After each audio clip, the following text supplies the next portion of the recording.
সাধারণ মানুষ বুঝবে কি করে যে তার প্রস্টেটে প্রবলেম শুরু হচ্ছে?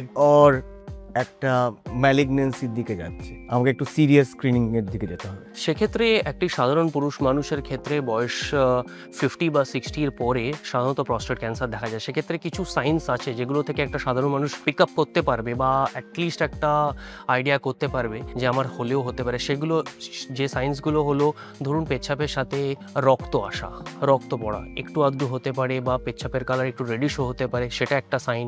এছাড়া একটা লেথার্জিক ভাব, সবসময় একটা অলসতা বা সবসময় কোনো কাজ করতে না ইচ্ছে হয় সেরকম একটা জেনারেলাইজড টেন্ডেন্সি বা জেনারেলাইজড উইকনেস কাজ করতে পারে। লো ব্যাক পেন, কোমরের দিকে, পিঠের দিকে, কোমরের দিকে, নিচের দিকে ব্যাক পেন হতে পারে, বা মালাই চাকিতে ব্যথা হতে পারে। এছাড়াও পেচ্ছাপের যে ধার আছে, আমাদের পুরুষ মানুষের ক্ষেত্রে আমরা বেশিরভাগ লোকই দাঁড়িয়ে পেচ্ছাপ করি। সেক্ষেত্রে পেচ্ছাপটা যতটা দূরে পড়ার কথা হয়তো পড়ছে না, যে ফোর্সে পড়ার কথা পড়ছে না, পায়ের সামনে, পায়ের এক দুটো পায়ের মাঝখানেই পড়ছে, বেশি দূরে যাচ্ছে না, তার মানে poor urinary flow.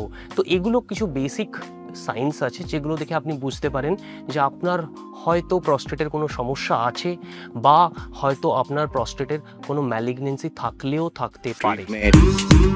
Injection Treatment Season 2 supported by Narayana Health Howrah.